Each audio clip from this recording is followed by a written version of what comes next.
Good morning. The VAC Centres closed last week, and since then a lot of the vets are discouraged with what they're seeing, discouraged with what's happening. Some of them have gone to Service Canada Centres in order to get assistance, and it's very, very horrible what I've been hearing. So versus me telling you, I'm going to turn it over to the vets and they can speak for themselves. Good morning. My name is Daniel Drapeau. Thanks for being here. First of all, we're in a situation where we're talking to deaf deer. Let's try something.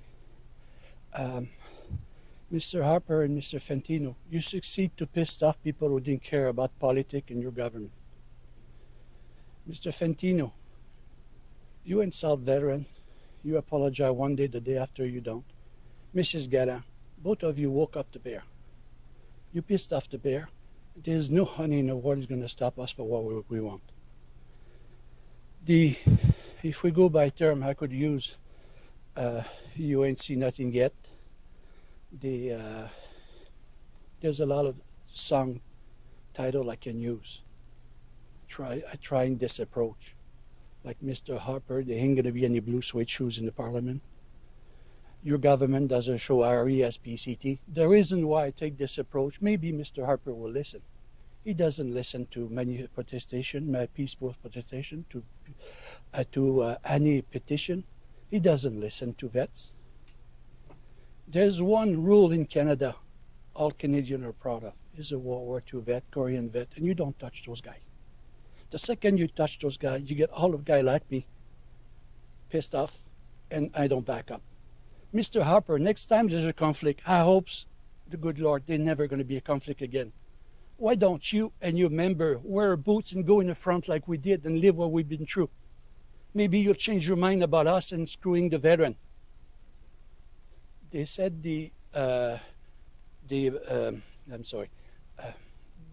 going with the habit as misinformation.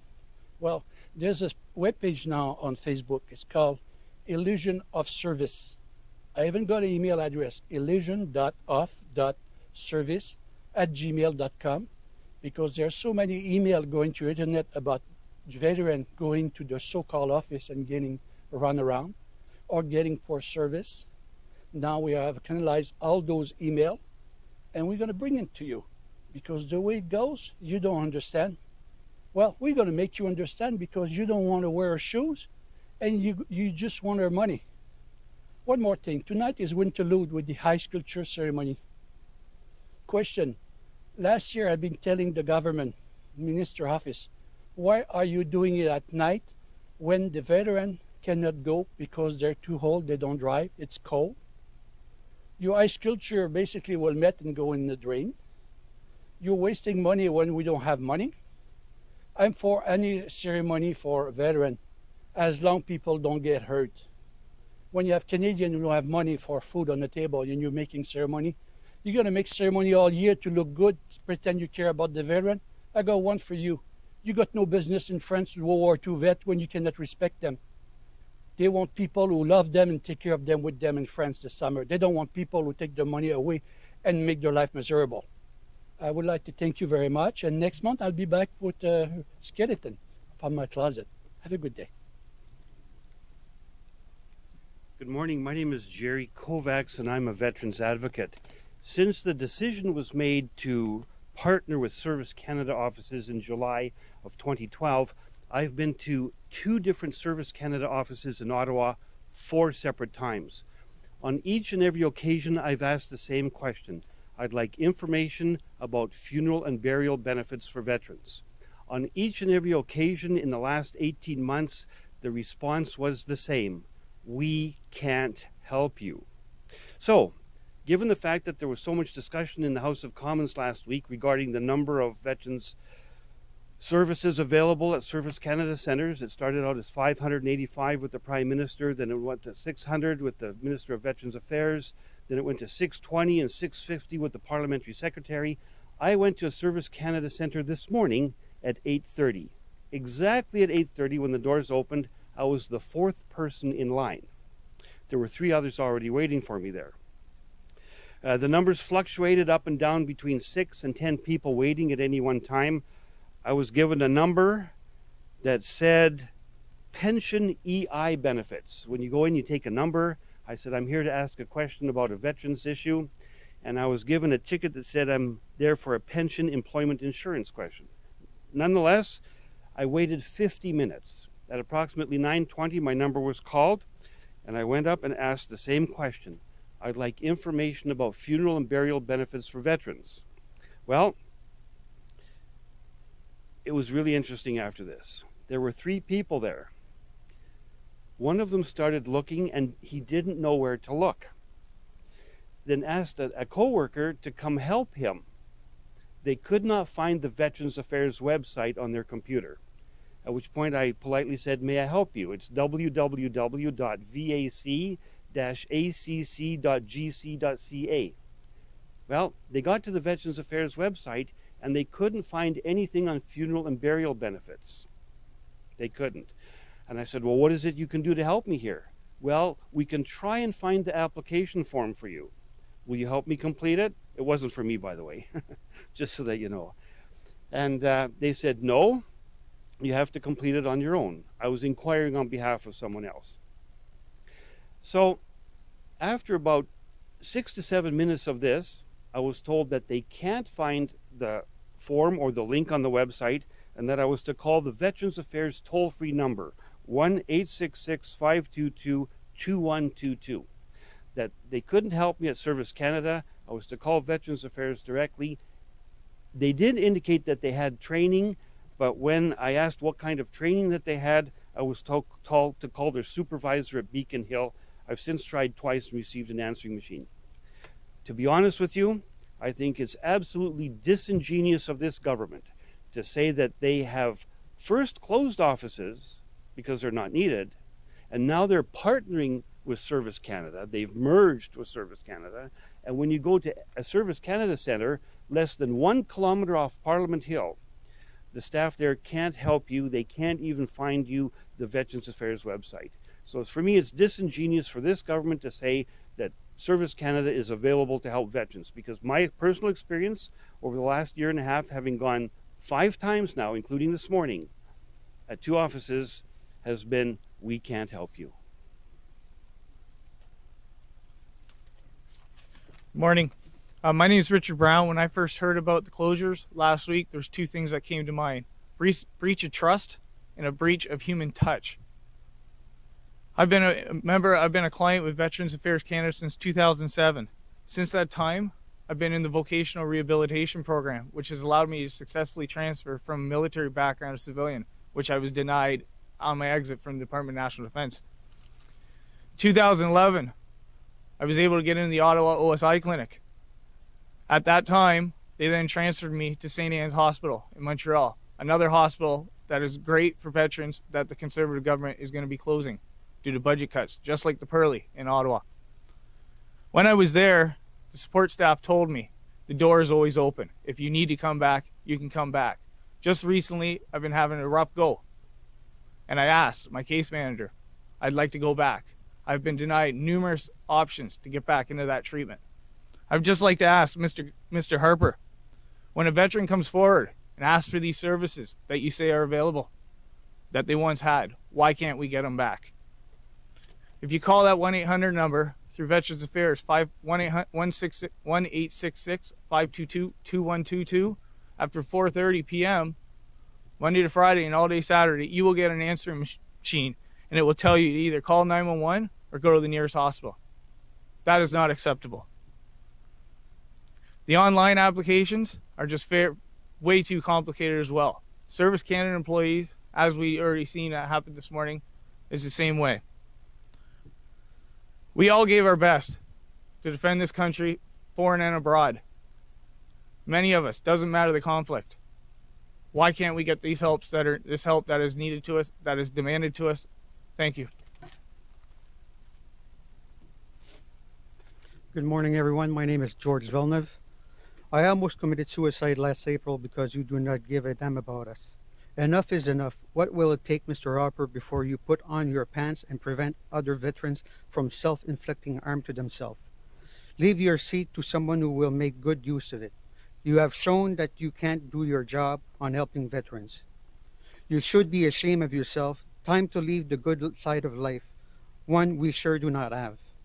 All the cutbacks you did at Veterans Affairs is affecting the lives of our veterans. What other nail will you be putting in our coffins before you leave office? When you and Minister Fantino say all is good, for veterans, what planet do you both come from? How dare you both say that? First, you need to replace Mr. Fantino because both of you have no clue what a veteran is and what are his needs. There are hundreds, if not thousands, of veteran families suffering out there, and you make it look like it's a circus. Come on, really? There are soldiers away from home as we speak. What are they to expect when they come back home to their family? Will it be another battle with the government? That cannot be true, or is it? All we ask is take care of us. Do not leave us and our family to suffer anymore, or will we become another statistic in your government? So far, that non-responsive of your government has shown how clueless you are. Please come back to this real world. This is a cry for help. How much more do we need to endure before you react to our cries for help? Will you answer the call, Mr. Harper and Fantino, or leave us to die? Shame, shame, shame.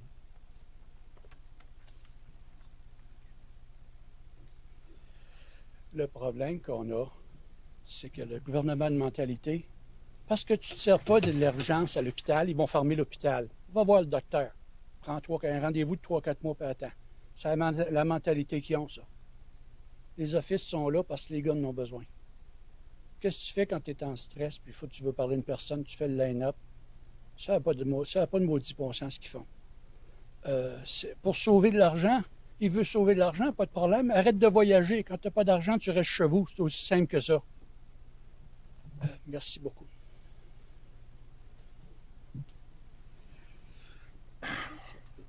You heard it from the vets. Closures do not work. We made a commitment that we will reopen them after 2015 when there's a new government. If you have any questions, I'll gladly take them.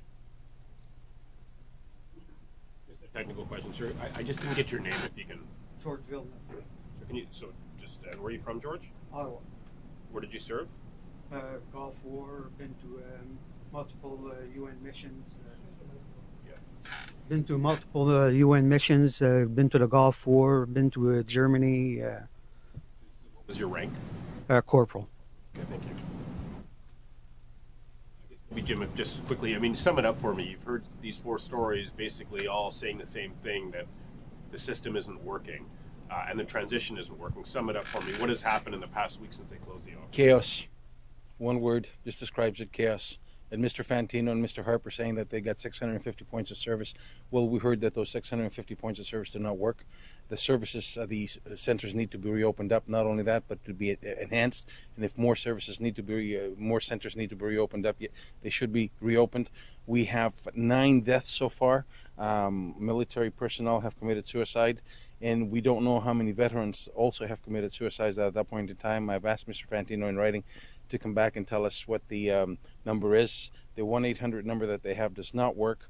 The vets have gone on their own and they've set up their own number in order to get assistance, and we need to do whatever we can in order to look our vets. We ask them to put their lives on the line, and it's a job that they cannot say, this is too dangerous for me to do. It's not a job from 9 to 5.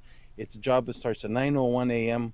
one day and ends up the next morning at 8:59 a.m. They probably get a minute in order to rest, but they're there, they put their lives on the line, and we've seen time and time again how this government has totally misused and abused them. We've got the Equitas lawsuit that people are having against the government. We have files, medical files at 27,381 or 831, 27,000 plus medical files that have been lost. The government constantly saying, no, they haven't been lost. And when the person came up and they apologized for his files, we have a minister's office that we sent for information for, and they've been dragging their feet. I've sent requests in since October. I still haven't got answers. This is not the way to run a government. This is not the way to treat the vets. This is not the way to treat the people that we've asked time and time again in order to put their lives on the line, to sacrifice their families, to sacrifice their way of life in order to defend us and to make sure that we, as parliamentarians, are here. They're the ones that have put us here. They're the ones that deserve all the accolades. And it's not the Prime Minister, it's not the opposition, it's not members of Parliament. They are the ones that deserve our accolades, and they are the ones that have kept this country in the democracy and the style of life that we've been used to. Richard, just a quick question for you. I just needed to get your rank and your background. Yes, sir. I served on board HMCS Iroquois during peacetime conflicts from 2003 until 2006. I was released as an able seaman. AB. And your rank was? Able seaman. Just as an aside, if you don't mind, please, since last Friday, I've asked both the Minister of Veterans Affairs and the Parliamentary Secretary for Veterans Affairs to go with me to a Service Canada Centre in Ottawa. Both have not responded to my requests. In addition, I've always kept ministerial staff informed of my experiences at Service Canada Centres, and the response has been one of disinterest. On Friday, last Friday, I sent a letter as a citizen to the Minister of Veterans Affairs, and I suggested a compromise. Number one, that the offices be kept open until December 31st this year and fully staffed. Number two, that this issue be referred to the Parliamentary Committee on Veterans Affairs for examination. Number three, he says he's interested in talking to veterans. I would suggest that a more comfortable venue arranged in advance rather than a small crowded room at the last minute is more appropriate. And number four, there is a veterans consultation group by the Department of Veterans Affairs. It's an advisory group consisting of representatives from all the major veterans organizations in Canada. The last time this organization met was in December 2012 in Charlottetown, 15 months ago. So the departmental consultation group has not even met, and as far as I know, it wasn't on the agenda back in 2012. So we're trying. We're trying to talk to ministerial staff. We're talking to members of the parliamentary committee. We're sending letters, emails, making phone calls. They say they want to listen, but it doesn't seem that they are. Thank you all. I want to, from this podium, to thank all our men and women that are veterans and are in the military. Thank them for their service to our country.